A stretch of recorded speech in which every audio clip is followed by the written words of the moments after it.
Good morning, everyone. Boker Tov. On Monday night, Dini and I had the great pleasure and blessing of marrying off our daughter Hindi to Tani, her soulmate. And I bless everyone to have the joy of nachas from your children and grandchildren and to have many simchas in your families. This week's Torah portion talks about marriage. The story is told in this week's Parsha about the marriage of none other than Moshe Rabbeinu and his wife Tzipora. The Torah tells us that Moshe Rabbeinu reached such a high state of prophecy where he was in constant communication with God. And as a result, he decided that he is not able to be in a state of marriage because he had to be in a constant state of spiritual elevation to be ready to receive the word of God.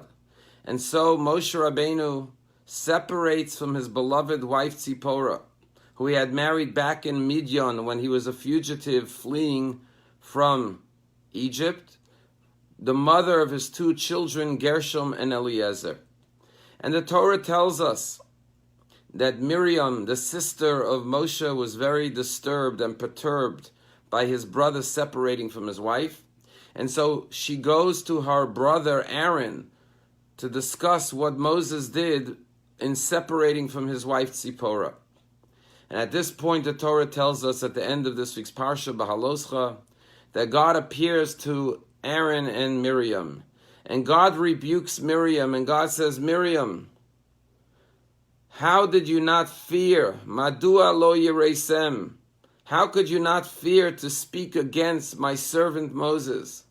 Yes, there are many prophets, including yourselves, but no one is on the state of prophecy like Moses, because in Moses' case, I do not speak to him in dreams or in riddles, but peh al peh, mouth to mouth, I speak to Moses. And then God punishes Miriam for speaking Lashon Hara, for speaking gossip about her brother Moses, and God afflicts her with leprosy. And the punishment for leprosy in the Torah for someone who speaks gossip or slander or Lashon Hara is that they have to be quarantined outside of the camp for 7 days. And Miriam is quarantined in the desert from the Jewish camp for 7 days. And she cannot return to the Jewish community until she is cured. However, the Torah concludes by saying that Moses prays for the healing of his sister. Miriam is healed. She returns to the camp. But amazingly, the Torah says the entire nation waited for her for 7 days until she was cured and did not travel on. And our rabbis say, why did the nation wait, Rashi says, for Miriam to return? Because when Moses was an infant, he was placed in the Nile River in a basket by his mother. And it says that Vatetatzav achoto merachok, Miriam stood and watched over her baby brother from a distance, and when she saw Batya, the daughter of Pharaoh, coming to take the baby, she interceded and convinced Batya to give the baby back to its mother, which of course was Yocheved, to nurse the mother until the baby was old enough to return as an adopted son to Batya. And because she waited on her brother 80 years earlier at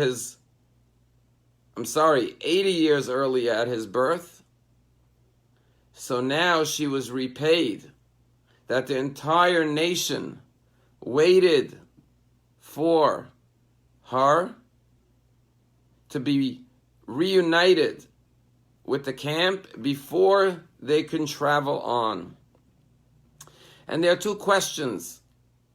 The first one that always bothered me about this verse was, why when God rebukes Miriam does he say, why were you not fearful to speak against your brother Moses? A sister should have love for her brother. Shouldn't the question of God to Miriam and Aaron have been, why didn't you have love in your heart towards your brother to prevent you from speaking ill about him since you love him as a brother? Why the negative emotion, seemingly, of fearing to speak against your brother? And also, what is the point the Torah is trying to make by saying, yes, Miriam sinned, but the entire nation waited for her to be cured and reunited with the camp, to remember what she had done for Moses when Moses was an infant. You know, we live in a generation, in an era that there's a new term. It's called cancel culture. I actually looked it up to understand exactly what it is, and the way it's described is that when a celebrity does something that is controversial or questionable, the public bands together, usually on social media, to punish that person by shaming that person. And what the Torah is telling us here is that when someone does something that is questionable or is even objectable in your eyes, the way to deal with it is to go and talk to that person and question them and try to understand where they're coming from. Try to understand their intent, their motivation. Instead of jumping on the bandwagon and speaking ill of them and trying to shame them. And what the Torah is telling us is that it takes no courage to speak ill of others. What takes courage is to stand up and support another person. And therefore, instead of having a cancel culture, we should have a compliment culture.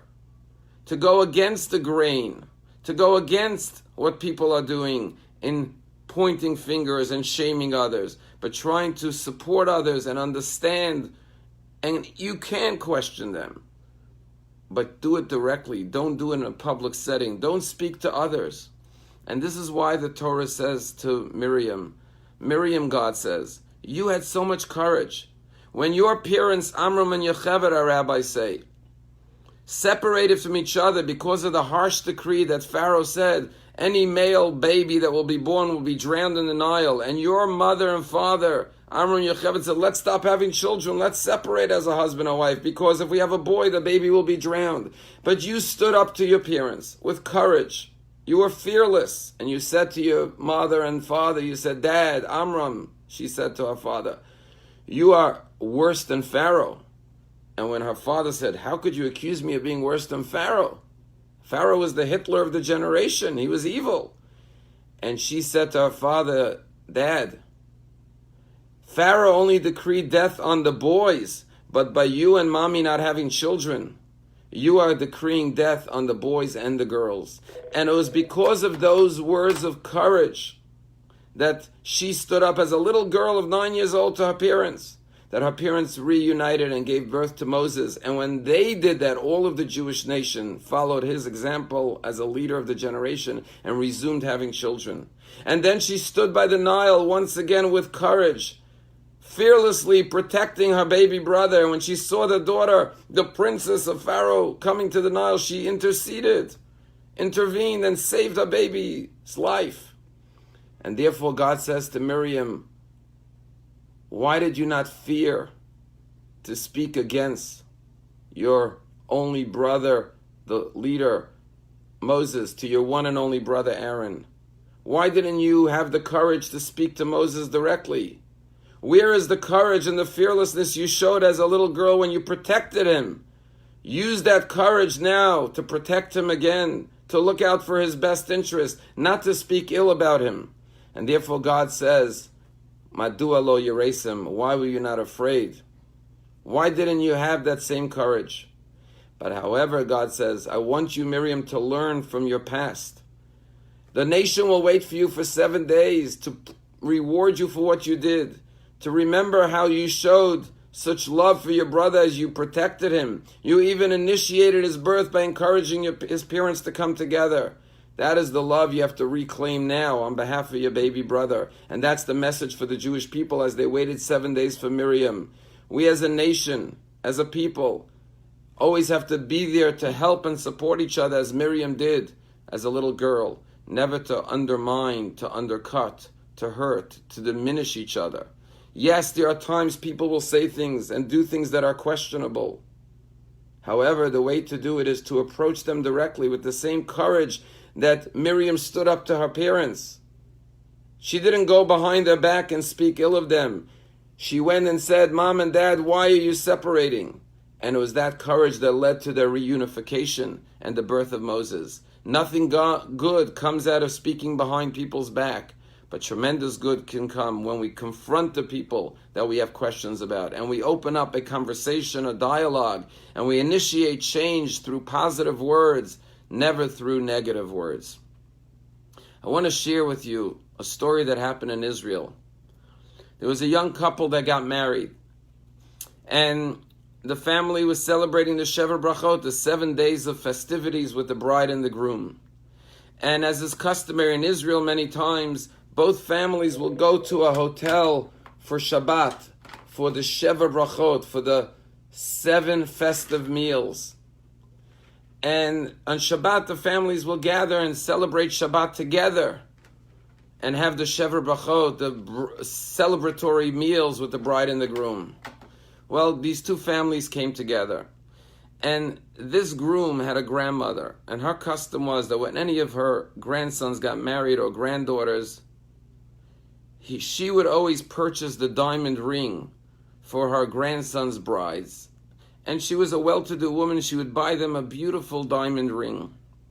Well, the two families had a beautiful celebration on Shabbat. After Shabbat, the two families gathered for Havdalah.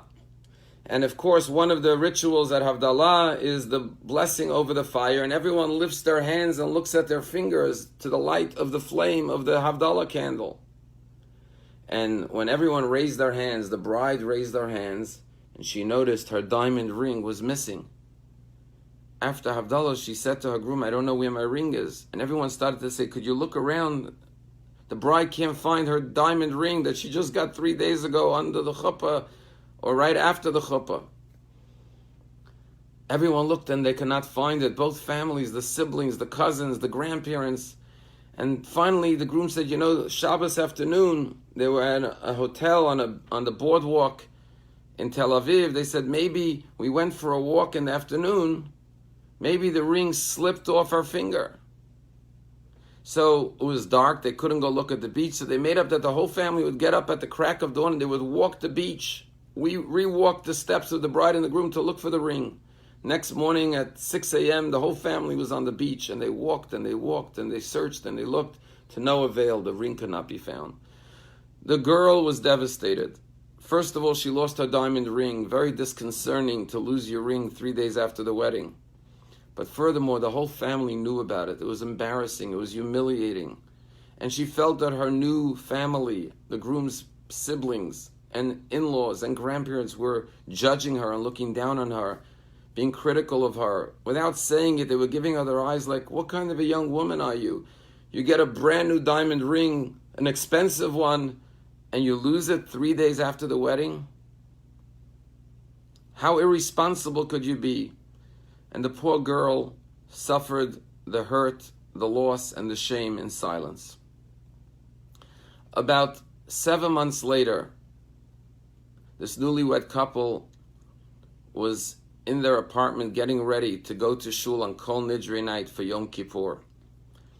And after the bride and the groom had their meal in preparation of going to shul, the groom said, let me go get dressed and get ready to go to shul for Kol Nidre. And of course on Kol Nidre you wear the white kittel that you wear on Pesach at the Seder and Yom Kippur, the only 2 days, but there's one other time you wear the white kittel, and that is to your wedding. And he went and he said, let me take out the kittel and get dressed to go to shul. The same kittel he wore under the chuppah.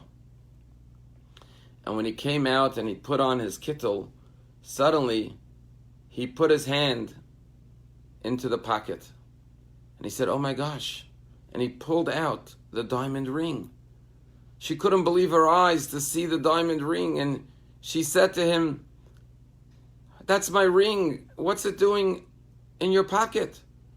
And he said, now I remember the night after the wedding. We came into the room, and the next morning the hotel room was being cleaned, and the ring was laying there, and before Shabbat I didn't want anyone to take it. You had left it on the nightstand, so I hid it, and I forgot that I left it there, and now I discovered it in the pocket. She was overjoyed. She was moved to tears, not so much because she got the ring back, but she reclaimed her dignity, that she wasn't the one who was irresponsible. And they immediately started to call the relatives with the good news that they found the ring and how he had forgotten that he had put it in his pocket. And she went to shul with her diamond ring, with a newfound peace and joy in her life, knowing that she had been vindicated in the eyes of her family. This bride and groom, this newlywed couple, went on with their lives. A number of months later, one day when he was sitting and learning in yeshiva in the kollel as a newlywed man often does for the first year of marriage, she was cleaning up in the apartment, and she was going through his drawers and tidying up. And suddenly she sees a folded paper tucked away. She takes out the paper and she opens it up, and she begins to cry uncontrollably. There, that piece of paper was a receipt from a jewelry store, which showed the date one day before Yom Kippur for a diamond ring. This young man witnessed the pain and the shame of his wife, and he wanted to give her back not only her ring, but her honor. And so he saved up from the meager salary he earned as a student in the kollel, as a newlywed couple. He saved up all those months, and the day before Yom Kippur, he purchased a ring identical, ordered one just like the one that his grandmother had given her, and planted it in his pocket and claimed that he had found it, and it was his shame, his wrongdoing, his mistake that caused her to lose the ring, taking the blame, taking the fall, taking the hit on himself, but to give his wife back her honor and dignity. And she cried so many tears of joy, not just because she got her ring back, because she realized how much her husband loved her, how good, how kind, how thoughtful, and how wonderful he was, and how blessed she was to be married to such a sensitive and caring human being. That is the lesson of this week's Parsha. It's easy to cancel others out. It takes courage to compliment and to strengthen one another. So the Torah portion teaches us, both in marriage and in all of our relationships, don't be a coward and speak behind people's back. Yes, it's difficult to sometimes confront someone and question their behavior, their motives, and speak it out and say, I'm hurt, I don't understand. But that is the only way we can gain clarity, love, reunification, and understanding and tolerance. All of us as individuals, as a community, and as a society, we need to turn towards each other, not away from each other. We need to have honest, heartfelt, meaningful, sincere conversation. We need to look to build each other up rather than tear each other down. This week's Parsha teaches us the secret to love and unity, and teaches us how God will be pleased with us, look down upon us with joy rather than with hurt and pain. May we come together as families, as communities, as a nation, and may we grow and strengthen ourselves, and may we see the reunification and the healing of our fractured society. Have a wonderful day.